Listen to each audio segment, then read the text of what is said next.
स्वागत है दोस्तों छत्तीसगढ़ न्यूज अपडेट में। तो आइए जानते हैं आज की प्रमुख बड़ी खबरों को फटाफट। तो वीडियो में अंत तक बने रहना दोस्तों। तो पहली बड़ी खबर है, अब महिलाओं को हर महीने मिलेंगे 1000 रुपए।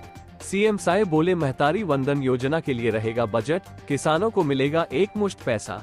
छत्तीसगढ़ में अब महिलाओं को हर महीने 1000 रुपए मिलेंगे। मुख्यमंत्री विष्णुदेव साय ने कहा कि महतारी वंदन योजना के लिए अनुपूरक बजट में व्यवस्था कर ली गई है। जल्द ही प्रदेश की विवाहित माताओं बहनों के खाते में पैसा जाने वाला है। साथ ही किसानों के खाते में धान का एक मुश्त राशि दिया जाएगा। वहीं विधानसभा चुनाव से पहले बीजेपी ने किसानों से 3100 प्रति क्विंटल की दर से धान खरीदी करने का वादा किया था। इसे लागू करने को लेकर जल्द ही आदेश जारी होने वाला है। फिलहाल धान खरीदी 2100 रुपए में हो रही है। सीएम साय ने रायपुर में कार्यकर्ताओं के अभिनंदन समारोह में इसकी घोषणा करते हुए कहा कि किसानों से किया वादा हम पूरा करने जा रहे हैं।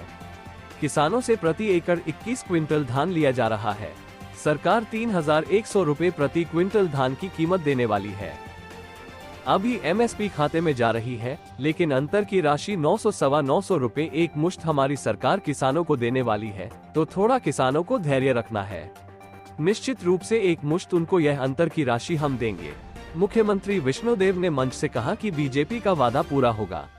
मोदी की गारंटी भाजपा ने दी है, इसका मतलब ही है कि गारंटी के पूरा होने की पूरी गारंटी है।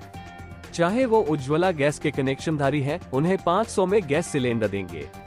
भूमिहीन मजदूर और किसान को 10,000 रुपए सालाना बीजेपी सरकार देगी। छत्तीसगढ़ में खरीफ विपणन साल 2023-24 के तहत 1 नवंबर 2023 से धान खरीदी हो रही है। राज्य सरकार अब तक किसानों से 91.07 लाख मीट्रिक टन धान की समर्थन मूल्य पर खरीदी कर चुकी है। धान के एवज में किसानों को 20,208 करोड़ रुपए से अधिक राशि का भुगतान किया गया है। साथ ही अगली बड़ी खबर है, सीएम साय ने सूरजपुर में की 5 बड़ी घोषणाएं। मां कुडरगिरी मंदिर में रोपवे की स्वीकृति, महामाया मंदिर तक सड़क चौड़ीकरण का ऐलान।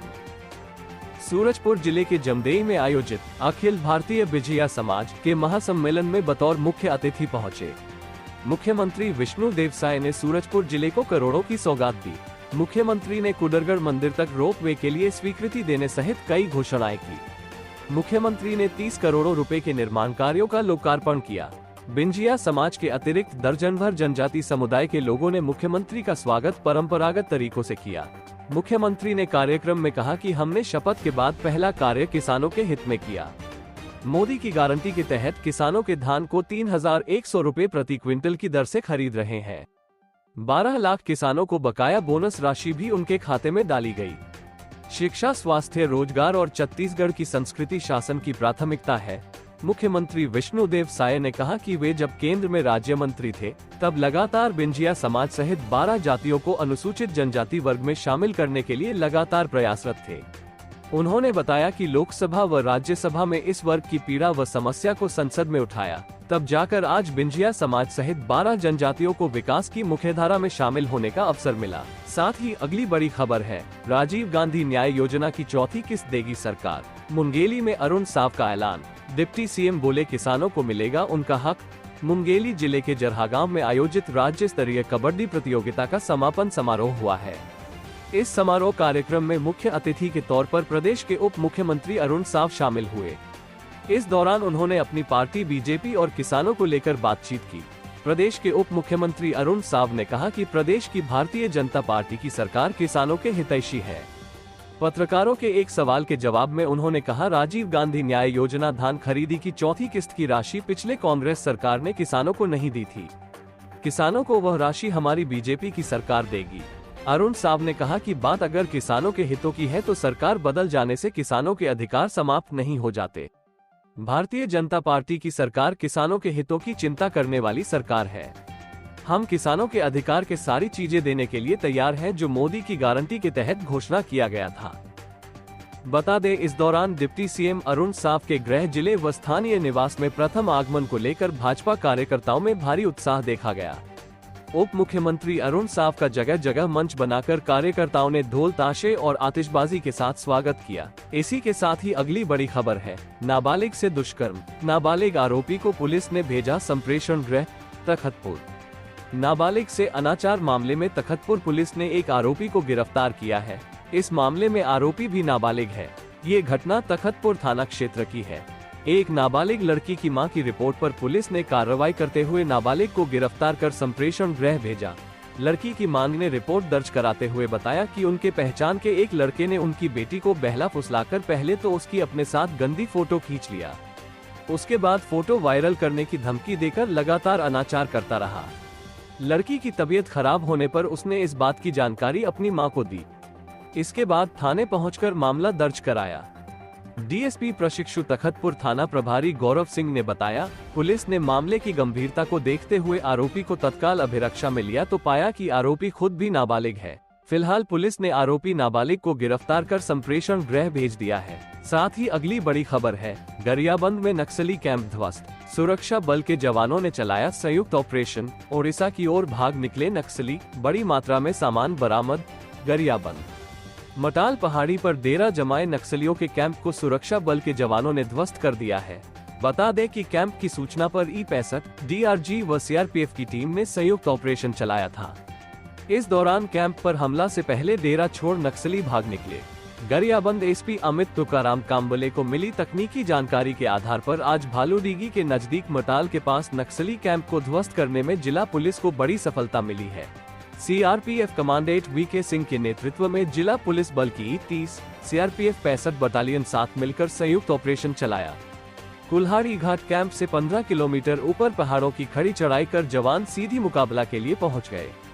तब कैंप में मौजूद 25 से 30 नक्सली मौजूद थे। कैंप में फायर से पहले ब्लास्ट की आवाज सुनकर नक्सली चौकन्ना हो गए। जवानों के साहस के आगे माओवादी बिना मुकाबला किए मैदान छोड़कर भाग खड़े हुए। एसपी अमित तुकाराम काम्बले ने घटना की पुष्टि करते हुए बताया कि कैंप से किराना सामान, छाता, ठंड के कपड़े, पिट्ठू बैग, साहित्य व बर्तन समेत दैनिक उपयोगी सामान जब्त किया गया है। बने रहिए दोस्तों, साथ ही अगली बड़ी खबर है, छत्तीसगढ़ में 22 जनवरी को छुट्टी की मांग। मंत्री बृजमोहन अग्रवाल ने सीएम साय को लिखी चिट्ठी, कहा स्कूल कॉलेज भी रहे बंद। धर्मस्व मंत्री बृजमोहन अग्रवाल ने 22 जनवरी को छत्तीसगढ़ में सार्वजनिक अवकाश घोषित करने की मांग की है। उन्होंने सीएम विष्णुदेव साय को पत्र लिखकर स्कूल कॉलेजों को भी बंद रखने की अपील की है। राम मंदिर प्राण प्रतिष्ठा को देश भर के साथ प्रदेश में भी दिवाली की तरह मनाने की तैयारी चल रही है। मुख्यमंत्री को भेजे मांग पत्र में बृजमोहन की ओर से लिखा गया है, मर्यादा पुरुषोत्तम प्रभु राम छत्तीसगढ़ के भांजे हैं। 22 जनवरी को उनकी जन्मस्थली अयोध्या में निर्मित श्री राम मंदिर का लोकार्पण एवं प्राण प्रतिष्ठा समारोह आयोजित हो रहा है, जिसे लेकर दुनिया भर के सनातनी हिंदू धर्मावलंबी हर्षित है। इस दिन पूरी दुनिया रामोत्सव मनाएगी। चिट्ठी में बृजमोहन अग्रवाल ने आगे मुख्यमंत्री से आग्रह किया है कि इस हर्षोल्लास के अवसर पर छत्तीसगढ़ में भी स्कूल कॉलेज सहित सार्वजनिक अवकाश घोषित किया जाना चाहिए, ताकि छत्तीसगढ़ का जन जन रामोत्सव धूमधाम से मना सके। अब माना जा रहा है कि जल्द ही प्रदेश सरकार इस दिशा में कोई आदेश जारी कर सकती है। साथ ही अगली बड़ी खबर है, बिलासपुर पुलिस विभाग में बड़ा फेरबदल। कोतवाली, तोरवा और तारबार समेत 8 टीआई बदले, 2 एसआई, 8 एएसआई, आरक्षक और प्रधान आरक्षकों के भी तबादले। बिलासपुर में पुलिस विभाग में बड़ी सर्जरी की गई है। एसपी संतोष कुमार सिंह ने 8 थानेदारों के साथ ही 2 एसआई, 8 एएसआई, 4 हेड कांस्टेबल और 56 कांस्टेबल का ट्रांसफर लिस्ट जारी किया है। इसी तरह निरीक्षक अंजना केरकेट्टा को पुलिस लाइन से तोरवा थाना, दामोदर मिश्रा को लाइन से तखतपुर थाना प्रभारी सुमंत साहू को एसपी कार्यालय शिकायत शाखा, विवेक पांड्या को यातायात से बेलगहना चौकी प्रभारी, अनिल अग्रवाल को बेलगहना चौकी से तारबार थाना प्रभारी बनाया गया है। वहीं विजय चौधरी को तारबार से हटाकर यातायात थाना, एसआई राज सिंह को तखतपुर से जूनापारा चौकी प्रभारी और पीलूराम मंडावी को पचपेड़ी से तखतपुर थाने में पदस्थ किया गया है। थानेदारों और सब इंस्पेक्टर का ट्रांसफर आदेश जारी करने के साथ ही एसपी संतोष सिंह ने देर शाम एक दूसरी लिस्ट भी जारी की है। इसमें 8 एएसआई, 4 हवलदार के साथ ही 56 आरक्षकों का ट्रांसफर आदेश जारी किया है। इसमें कई आरक्षकों को थानों से लाइन और लाइन में पदस्थ आरक्षकों को थाने में तैनाती दी गई है, जबकि कुछ पुलिसकर्मियों को एक थाने से दूसरे थाने में भेजा गया है। इसी के साथ ही अगली बड़ी खबर है, लव ट्रायंगल और जमीन विवाद में गई जान। चचेरे भाई और दोस्त ने कुल्हाड़ी से चेहरे पर किए 20 से ज्यादा वार, दोनों नाबालिग गिरफ्तार। गरियाबंद जिले के पोड़ागुड़ा ग्राम में मंगलवार रात 2 नाबालिगों ने मिलकर गांव के ही एक युवक को मौत के घाट उतार दिया। आरोपियों ने युवक के चेहरे पर कुल्हाड़ी से 20 से अधिक वार किए। हत्या की वजह जमीन विवाद और लव ट्रायंगल बताया जा रहा है। पुलिस ने दोनों आरोपियों को हिरासत में ले लिया है। मामला देवभोग थाना क्षेत्र का है। देवभोग थाना प्रभारी गौतम गावड़े ने बताया कि कैलाश यादव 20 वर्ष और एक नाबालिग आरोपी 16 वर्ष आपस में चचेरे भाई थे। कैलाश के पिता जुगेश्वर यादव और नाबालिग आरोपी के पिता पुनीत राम के बीच पिछले 15 सालों से जमीन विवाद चल रहा था। 3 दिन पहले भी सीमांकन को लेकर दोनों परिवारों के बीच बहुत झगड़ा हुआ था। वहीं दूसरा नाबालिग आरोपी जिस लड़की से पहले प्रेम करता था, उसी से कैलाश का अफेयर शुरू हो गया था। अलग अलग वजहों से दोनों नाबालिग कैलाश से आपसी रंजिश रखते थे। हालांकि तीनों के बीच अच्छी दोस्ती भी थी, फिर भी जमीन विवाद और प्रेम प्रसंग के चलते दोनों ने कैलाश को मौत के घाट उतारने का फैसला कर लिया। दोनों नाबालिगों ने मंगलवार शाम करीब 7 बजे युवक को बेलाट नाले के पास खलिहान में बुलाया, जहां तीनों ने पहले तो जमकर शराब पी। यहां शराब पीने के दौरान ही एक बार फिर तीनों के बीच अपने अपने मसलों को लेकर विवाद होने लगा। विवाद और गाली गलौज जब बढ़ गया तो नाबालिग चचेरे भाई ने उसके सिर पर डंडे का जोरदार वार किया। वहीं दूसरे नाबालिग ने कैलाश के चेहरे पर कुल्हाड़ी से 20 से ज्यादा वार किए। इस वार से युवक ने मौके पर ही दम तोड़ दिया। बुधवार सुबह खलिहान में गांव वालों ने युवक की लहूलुहान लाश देखकर पुलिस को घटना की सूचना दी। मौके पर तत्काल पुलिस पहुंची और घटनास्थल का जायजा लिया। पुलिस ने आसपास के लोगों से जब पूछताछ की तो उन्होंने आखिरी बार दोनों नाबालिगों के साथ कैलाश को देखे जाने की बात कही। साथ ही अगली बड़ी खबर है, तीर्थयात्रियों से भरी बस सड़क पर पलटी, बड़ी दुर्घटना टली, 8 को सामान्य चोट, शेष यात्री सुरक्षित। अंबिकापुर बनारस मार्ग पर वाफनगर के खरहरा नाला के पास तीर्थयात्रियों की बस अनियंत्रित होकर पलट गई। दुर्घटना में 8 तीर्थयात्रियों को हल्की चोटें आई हैं, शेष सभी 34 तीर्थयात्री पूरी तरह से सुरक्षित हैं। सभी तीर्थयात्रियों के लिए वाफनगर के सामुदायिक भवन में ठहराया गया है। पुलिस व प्रशासनिक अधिकारी घटनास्थल से लेकर अस्पताल तक सक्रिय है। जानकारी के अनुसार छत्तीसगढ़ के दुर्ग, बालोद जिले से 42 श्रद्धालु टूरिस्ट बस से तीर्थयात्रा पर निकले थे। इन सभी को बनारस, अयोध्या, वृंदावन जाना था। बुधवार की सुबह बस वाफनगर के खरहरा नाला के समीप पहुंची थी। उसी दौरान तेज गति की पिकअप सामने से आ गई। टक्कर से बचने के प्रयास में बस पर से चालक का नियंत्रण हट गया। बस मोड़ पर पलट गई। दुर्घटना के समय बस की गति धीमी थी, इसलिए ज्यादा गंभीर चोट नहीं है। बस धीरे धीरे सड़क किनारे लुढ़क गई थी। दुर्घटना के बाद यात्रियों में कोहराम मच गया। सभी दुर्घटनाकारित बस से बाहर निकले। इधर पुलिस व प्रशासन के अधिकारी कर्मचारी भी घटनास्थल पहुंचे। सभी को सुरक्षित तरीके से वाफनगर लाया गया। जिन 8 यात्रियों को चोट आई थी उन्हें सिविल अस्पताल वाफनगर में भर्ती किया गया है। शेष सभी यात्री सुरक्षित है। सामुदायिक भवन में सभी के रुकने की व्यवस्था की गई है। बता दें कि अंबिकापुर बनारस मार्ग पर वाफनगर के खरहरा नाला के पास लगातार सड़क हादसे हो रहे हैं। यहाँ सड़क सुरक्षा पर ध्यान नहीं दिया जा रहा है। खतरनाक मोड़ के कारण थोड़ी सी असावधानी से वाहनें अनियंत्रित होकर दुर्घटनाग्रस्त हो जाती है। बने रहिए दोस्तों, साथ ही अगली बड़ी खबर है, स्कूल की दोस्त की एंट्री से पति पत्नी में दरार। महिला मित्र ने कहा हमारी हो चुकी है शादी, लेकिन नहीं है प्रमाण पत्र। स्कूल कॉलेज के दिनों में साथ पढ़ने वाली महिला ने वर्षों बाद अपने शादीशुदा दोस्त से संबंध बनाए। इससे पति पत्नी के बीच आए दिन झगड़ा होने लगा। पत्नी ने महिला आयोग में शिकायत की। आयोग के समझाने पर पति पत्नी आपसी कलह को भुलाकर फिर साथ रहने के लिए सहमत हो गए। शिकायतकर्ता ने आयोग में बताया कि 2005 में उसका विवाह हुआ था। इसके 17 सालों बाद उसके पति की दोस्त ने उसे धमकाया और स्वयं उसके पति से शादी करने के लिए उसे तलाक लेने के लिए धमकाया। शिकायत पर आयोग ने दूसरी महिला से पूछा तो उसका कहना था कि उसने उससे शादी की है, लेकिन विवाह का प्रमाणित दस्तावेज नहीं है। आयोग ने कहा कि पति पत्नी को छोड़कर अपने महिला मित्र के साथ रह रहा है, लेकिन इस संबंध को वैधानिक रूप नहीं दिया जा सकता। यदि दूसरी महिला के पास रहने के लिए जगह नहीं है तो उसकी व्यवस्था नारी निकेतन में कराई जा सकती है। यदि दूसरी महिला फिर भी पति से संबंध रखे तो पत्नी उसके खिलाफ FIR दर्ज करा सकती है। हालांकि समझाने के बाद पति पत्नी साथ रहने के लिए राजी हो गए। एक अन्य प्रकरण में दोनों पक्षों के मध्य कई बार चर्चा हुई, लेकिन एक मुश्त भरण पोषण को लेकर कोई सहमति नहीं बन पाए। पति ने पत्नी के गहने को गिरवी भी रख दिया है।